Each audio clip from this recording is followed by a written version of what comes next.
శ్రీ గురుభ్యో నమః. Welcome to Hitopadesh. ఈరోజు మనం చూడబోయే టాపిక్ ఏమంటే మహాభారతం అండి.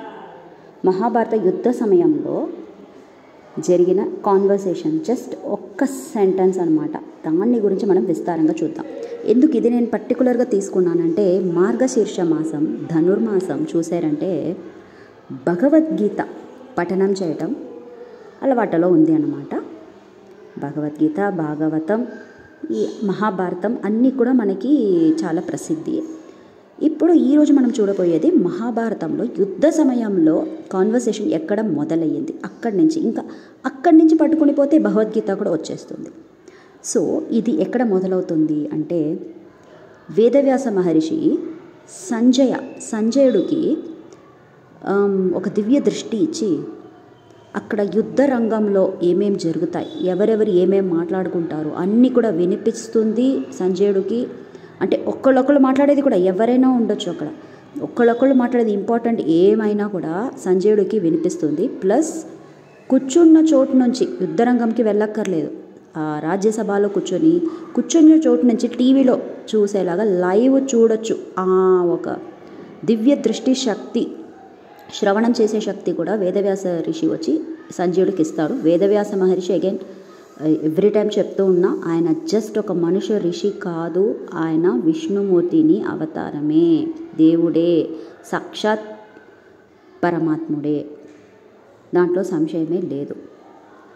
ఈ సంజయుడికి ఆ దివ్య దృష్టి ఇచ్చి ఎందుకు ఇచ్చారంటే, ధృతరాష్ట్రుడికి కళ్ళు కనిపించదు కదా. సో అతను అడుగుతాడు, నేను ఎట్లా తెలుసుకుంటా అక్కడ యుద్ధరంగంలో అన్నీ ఎలా జరుగుతాయి, ఏమేమి జరుగుతాయి అదని నాకు తెలియాలి అంటే, అప్పుడు వేదవ్యాస మహర్షి సంజయుడికి ఈ దివ్య దృష్టి ఇచ్చి, నువ్వు అతనికి అన్ని ఎక్స్ప్లెయిన్ చేయి. ఎందుకంటే ఫస్ట్ ధృతరాష్ట్రుడికే ఆఫర్ చేస్తారండి వేదవ్యాస మహర్షి, నీకు దివ్య దృష్టి ఇవ్వనా అని. అప్పుడు ధృతరాష్ట్రుడు చెప్తాడు, వద్దు అనేస్తాడు. ఎందుకంటే అతనికి మనసులో తెలుసు, అతను కౌరవులు అందరూ కూడా అధర్మంలోనే ఉన్నారు, అధర్మ మార్గంలో యుద్ధం చేస్తారని. సో ఎనీవేస్ వాళ్ళు డెఫినెట్గా వచ్చి వాళ్ళని పాండవులు చంపేస్తారని తెలుసు. అందుకే దాన్ని చూడాలా, నా పిల్లలన్నీ మరణం పొందేది నాకు చూడాలని లేదు. సో సంజయుడు చెప్పని అని అలా పోయిందనమాట డీల్. అలాగే జరుగుతుంది. ఇప్పుడు కురుక్షేత్రంలో ఏం జరుగుతుంది, అక్కడే యుద్ధం జరుగుతుంది కురుక్షేత్రంలో. వీళ్ళేమో హస్తినాపురంలో ఉన్నారు, ధృతరాష్ట్రుడు ఇంకా సంజయ. ఈ సంజయుడి దగ్గర ఫస్ట్ కాన్వర్సేషన్ చూడండి, మొదలెడతాడు యుధిష్ఠిరుడు. ధర్మక్షేత్రే కురుక్షేత్రే సమవేతాయుయుత్సవః మామకాః పాండవాశ్చైవ కిమకుర్వత సంజయ. అంటే ధర్మక్షేత్రే కురుక్షేత్రే సమవేత యుయుత్సవః మామకాః పాండవాశ్చైవ కిమకుర్వత సంజయ. మామకాః పాండవాశ్చైవ అంటాడండి. చూడండి, ఇంత ఒక ఎనిమిటీ చూస్తున్నాడు. ఓన్ బ్రదర్స్ సన్స్ కదా. ధృతరాష్ట్రుడికి పాండు ఎవరండి, ఓన్ తమ్ముడు. బట్ ఆ పాండుని పుత్రులైన పంచ పాండవుల మీద పెద్ద నాన్న అయిన ఈ ధృతరాష్ట్రుడు ఎట్లా ఎనిమిటీ చూస్తాడంటే, అతని మాటల్లోనే తెలిసిపోతుందండి. సూచన ఇచ్చేశారు వేదవ్యాస మహర్షి కదా, అన్నీ రాశారు. మామకాహ పాండవాశ్చైవ అంటాడు. అంటే మామకహ అంటే మనవాళ్ళు, అంటే కౌరవులు అనమాట. మనవాళ్ళు అంటే కౌరవులు, మనవాళ్ళు ఎవరు లేరు. పాండవాశ్చైవ పాండుని పుత్రులు. చూడండి, పాండుని పుత్రులు కూడా అతను మన వాళ్ళనే చెప్పాలి, మన పిల్లలు అనే చెప్పాలి. మన పిల్లలు ఏం చేస్తారంటే అయిపోయి ఉంటుంది. మన మామకాహ కిమకుర్వత సంజయ అంటే చాలు, మన పిల్లలు ఏం చేస్తున్నారంటే వాళ్ళిద్దరే అన్నమాట. బట్ డిఫరెన్షియేట్ చేస్తున్నాడు. మామకాహ మన పిల్లలు, పాండవాశ్చైవ పాండుని పిల్లలు, కిమకుర్వత సంజయ అక్కడ ఏం జరుగుతుందని చెప్పు అని చెప్తున్నాడు. అది ఒకటి. అంటే బిగినింగే ఇట్లా ఎనిమిటీ చూస్తాడనమాట ధృతరాష్ట్రుడు.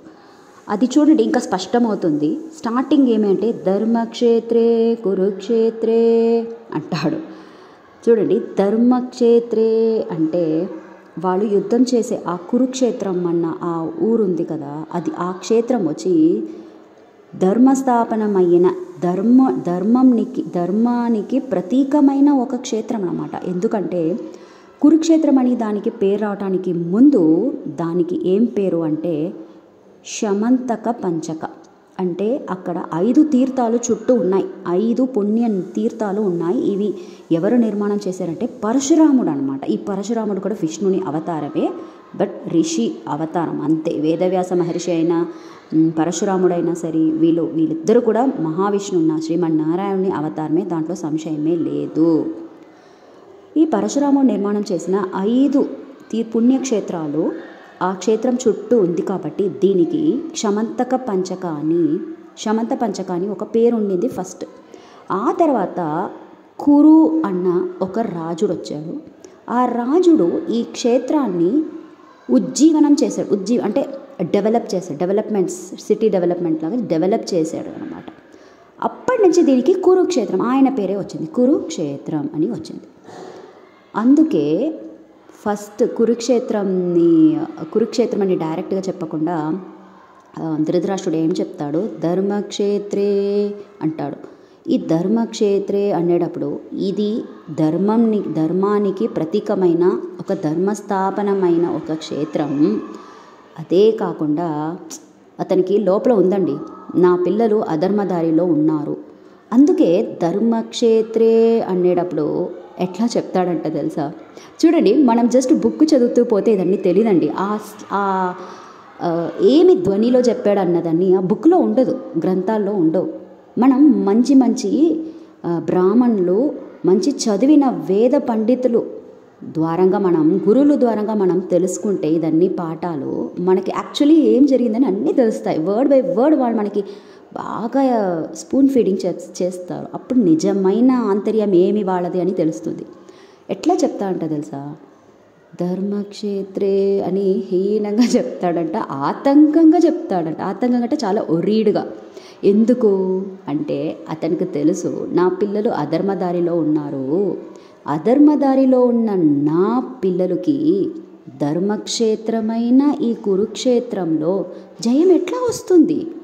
అది ధర్మక్షేత్రం కదా, అయితే నా పిల్లలకి జయం రాదే అని ఒక ఆతంకం, ఒక ఒరీస్ అనమాట. అట్లా చెప్తాడంట చింతలో, నా పిల్లలకి జయం ఎట్లా వస్తుంది ధర్మక్షేత్రంలో, ఎందుకంటే వీళ్ళ అధర్మంలో కదా ఉన్నారు.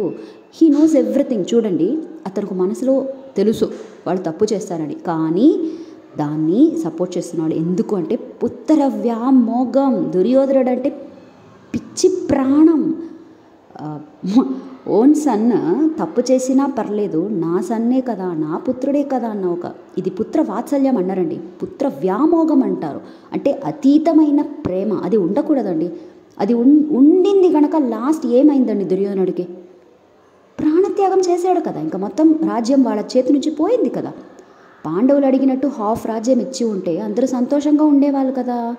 బట్ అన్నీ నాకే కావాలి అని ఆ దుర్యోధనుడిని ఒక గ్రీడీనెస్ ఏంటి, ధృతరాష్ట్రుడు దాన్ని పుత్ర వ్యామోగం వల్ల సపోర్ట్ చేయటం ఏంటి, ఇవే ఈ యుద్ధానికి కూడా కారణమైంది. ఇంకా వాళ్ళు కూడా ఓడిపోవడానికి కూడా కారణం అయ్యింది. అధర్మ మార్గంని ఫాలో చేశారు కాబట్టి. అందుకే ధర్మక్షేత్రే అనేటప్పుడు చాలా ఆతంకంగా చెప్తాడంట, మాకు జయం రావటం కష్టమేలే, ఎందుకంటే ఇది ధర్మక్షేత్రం కాబట్టి ధర్మంగా ఉన్న వాళ్ళకి కదా జయం వస్తుంది, మా పిల్లలకి ఎక్కడ వస్తుంది అని అనుకుని అలా చెప్పాడు.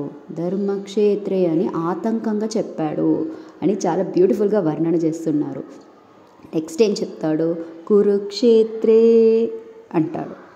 కురుక్షేత్రే అని ఎందుకు అన్నాడు అంటే, ఒక్కసారి ధర్మక్షేత్రం అని అనేసాడు కదా, మళ్ళీ కురుక్షేత్రం అని ఎందుకు అనాలి? ఇంకొక సెకండ్ నేమ్ కూడా పెట్టి ఎందుకు చెప్పాడు అంటే, అది మా పిల్లలు అధర్మ మార్గమే పట్టుకుని ఉండని, కానీ ఆ కురుక్షేత్రం మాది అన్న ఒక ధైర్యంతో చెప్తాడంట. కురుక్షేత్రే ఫస్ట్ ఏమో ధర్మక్షేత్రే శోకంగా చెప్పాడు, శోకంగా అంటే ఆతంకంగా. నెక్స్ట్ కురుక్షేత్రే అని ధైర్యంగా చెప్పాడు, ఎందుకంటే ఆ కురుక్షేత్రం మాది, అధర్మమే పట్టుకొని ఉండని మా పిల్లలు, కానీ ఆ కురుక్షేత్రం మాకే రావాలి. ఎందుకు తెలుసా? మా పిల్లలే, నా పిల్లలైన దుర్యోధనులు, దుశ్శాసనులు వీళ్ళే కురువంశంలో వచ్చిన వాళ్ళు. సో కురుక్షేత్రం మాది, పాండవులది కాదు. అవునా అండి? చెప్పండి. ఇప్పుడు కౌరవులు కురువంశంలో వచ్చిన వాళ్ళే కదా అండి దుశ్శాసన, దుర్యోధన, ఇంకా పంచపాండవులు అందరూ కూడా. అయితే ధృతరాష్ట్రుడు చెప్తున్నాడు, పాండవులు కురువంశంలో వచ్చిన వాళ్ళు కాదు, మా పిల్లలే కురువంశం వచ్చిన వాళ్ళు అంటాడండి. ఎట్లా అండి? ఎట్లా అంటే ధృతరాష్ట్రుని ఆంతర్యం ఏమి, మనసులో ఉన్న ఇది ఏమి అంటే, అంటే ఈ దుర్యోధన, దుశ్శాసనులు వీళ్ళందరూ కూడా కురువంశ రేతస్ నుంచి వచ్చిన వాళ్ళు, అంటే జీన్స్, కురువంశ జీన్స్ ఉంది. బట్ పంచపాండవులకి కురువంశ జీన్స్ లేదు, వాళ్ళు కురువంశ రేతస్ నుంచి రాలేదు. చూడండి ఎంత లాజిక్ థింకింగ్ ధృతరాష్ట్రుడు, కన్నింగ్గా కూడా థింక్ చేస్తాడు. ఎందుకంటే పాండు కురువంశం వచ్చిన వాడు ఉండొచ్చు, కానీ ఈ పాండుని పుత్రులు 5 మంది ఎట్లా జననం చేశారండి? దేవతల ద్వారంగా కదా, దేవతల ద్వారంగా జననం చేశారు. ఇంద్రుడు పుత్రుడు అర్జునుడు, ముఖ్య ప్రాణవాయువుని పుత్రుడు భీమసేన దేవుడు, యమదేవుడిని పుత్రుడు ధర్మరాజుడు, అశ్విని దేవతల్ని పుత్రులు నకుల సహాదేవులు. సో వీళ్ళందరూ దేవతలు వంశం అన్నమాట, దేవతల్ని అవతారం. వీళ్ళు ఎట్లా కురువంశ అవతారం అయ్యారు? కురువంశ అవతారం అని అన్నారు, కురువంశంలో వచ్చిన రాజులు కాదు వీళ్ళు. అలా ఉన్నప్పుడు వీళ్ళకి ఎందుకోసం కురుక్షేత్రం మనం ఇవ్వాలి? కురుక్షేత్రం వీళ్ళకి రానే రాదు, వీళ్ళకి ఏం బాధ్యత లేదు. ఇది ధృతరాష్ట్రుడిని ఒక దృఢమైన ఒక ఆర్గ్యుమెంట్, దానికోసమే చెప్తున్నాడు కురుక్షేత్రే, ఇది ఈ కురుక్షేత్రం మాది, మా పిల్లలకే రావాలి. ఎందుకంటే నా పిల్లలకి కురువంశ రేతస్ ఉంది, కురువంశ జీన్స్ ఉంది, ఆ హక్కు ఉంది. వాళ్ళ అధర్మ మార్గంలోనే వెళ్ళని, కానీ కురుక్షేత్రం మాది, వాళ్ళది కాదే కాదు. ఆ కురువంశ సంబంధం అన్నది పంచపాండవులకి అస్సలే లేనే లేదు. అంతే కదా. ఇప్పుడు కుంతి వచ్చి దుర్వాస మహర్షి చెప్పిన మంత్ర ఉచ్చాటనం చెప్పి దాని ద్వారంగా పాండు, కుంతి, మాద్రి వీళ్ళకి ఈ పంచపాండవులు 5 మంది కూడా పుట్టారన్నమాట. అలా ఉన్నప్పుడు వాళ్ళు దేవతలు తప్ప కురువంశం వాళ్ళు కాదు కదా. లాజిక్ మాట్లాడతాడు.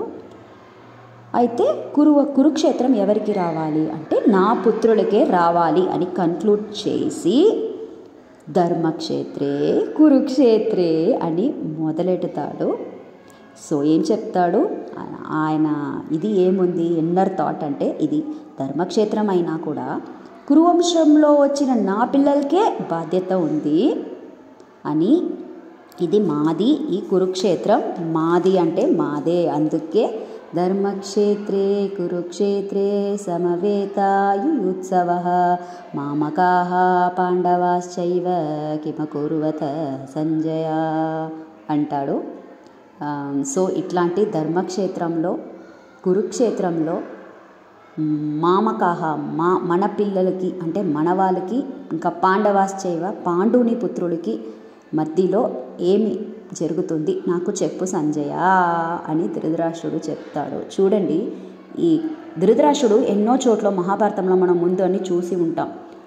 చాలా మంచివాడిలాగా మాట్లాడతాడు, కానీ అతను ఇన్నర్ థాట్స్ ఎట్లా ఉందంటే నా పిల్లలకే రావాలి. ఆ పిల్లల్ని పుత్ర వ్యామోహం వల్ల దుర్యోధనుడు అట్లా మార్చేశాడు ధృతరాష్ట్రుడిని. కొంచెం మంచివాడే ధృతరాష్ట్రుడు, కానీ అతన్ని బ్లాక్మెయిల్ చేసి, ఎమోషనల్ బ్లాక్మెయిల్ చేసి మార్చేశాడనమాట.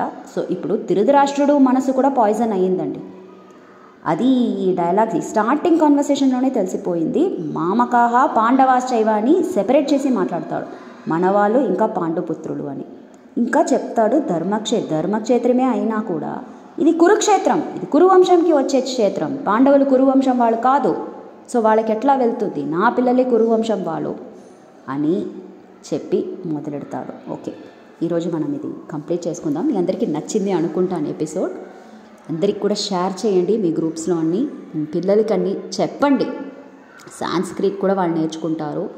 ఇది మన దేవ భాష కదా, భారత దేవ భాష.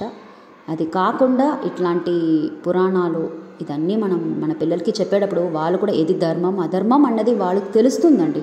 అది తెలిస్తే ఇంకా వాళ్ళు ధర్మంగా ఉంటారు. ధర్మంగా ఉంటేనే జయం, అంతే కదా. ఓకే, భారతీరమణ ముఖ్య ప్రాణాంతర్గత కృష్ణార్పణమస్తు. హరే శ్రీనివాస.